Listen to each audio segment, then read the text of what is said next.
big news today has got to be the details of the Liberals' review into the 2022 campaign and where they went wrong. And some of this review, I think, is spot on. Now, according to reports in the Australian today, a key finding of the report is that the grassroots of the party had collapsed amid a failure to reflect what they said was local communities. According to the review, it also stated that too many states were now controlled by factional arrangements within the party, were being ruled by what they called personality cults and fiefdoms, with little incentives to change because of the fear of losing internal power. And the report continued by saying that the party had long-standing cultural and structural problems and was failing to represent, quote, modern Australia, unquote. Have a look at what Dan Tehan had to say earlier today. Oh, look, I think we can change the culture in the coming months and the coming years, and we will change the culture in the lead up to the next election. We have to. If we are to win at the next election, we have to change the culture immediately. We've got pre-selections coming up over the next 12 to 18 months, so we've just got to make sure we now begin to implement. The report was also scathing about the New South Wales and Victorian divisions of the party, where factional infighting delayed pre-selections, as we mentioned before.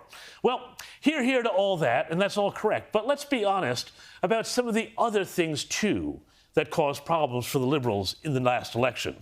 And that's this. Policy matters as much as culture does, because you can have all the women and minority candidates in the world, but it won't make a difference if they are not pitching clear, differentiated policies. To put it another way, you have to let people know where you stand and gives them something to believe in. Now, in 2022, I believe the Liberals lost because people no longer knew what they stood for. The previous election, the Morrison government embraced, previous year, that is, the Morrison government embraced net zero, quite possibly as a sop to the Biden administration in return for nuclear sub-technology transfers under AUKUS. Now, the end result of this was that no one on the left believed the government was serious about net zero, and Teals walked away with a heap of seats in posh electorates like Wentworth in Sydney and Kooyong in Melbourne. At the same time, voters on the right were annoyed, and their votes leaked to minor parties on the right, with nowhere near as many of their preferences flowing back to the Libs as, say, Green votes wound up going back to Labor, as many as 8 out of 10, according to some reports. Now, meanwhile, while the Nationals pushed for it, the Liberals under Peter Dutton refused to embrace nuclear technology and only made support for it an official policy a month or so ago. In countless other areas, too, the Liberals did not give their supporters anything to cling to, or Australians who weren't Liberal voters a reason to consider them. Take education, for example. Now, the Morrison government, as with its predecessors, let Julia Gillard's woke national curriculum shove its propaganda down the throats of a generation of students, while their results languished. Former Education Minister Alan Tudge was, I believe, considering blowing it up, but he got blown up himself by an ABC-driven sex scandal. Take another policy, housing.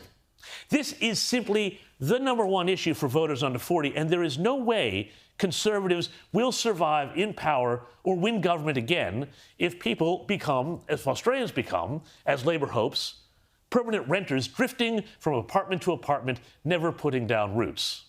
But Scott Morrison's policy, which I thought was a great one, to allow people to invest their super in a home of their own, was fantastic, but it wasn't rolled out until the dying days of the campaign, where it was quickly monstered, picked apart, and destroyed by much of the media and, of course, the industry superannuation funds, which had a huge stake in that policy failing.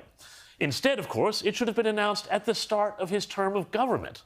Now, remember this from when Scott Morrison beat Bill Shorten in what everybody said was an unwinnable election? When Bill Shorten ran a union, he made deals stripping pay from workers and took secret payments. If union members couldn't trust him with their money, how can you trust him with yours? Labor. It's the bill Australia can't afford. That was powerful, punchy stuff from 2019, and they deployed humour to good effect when they campaigned as well.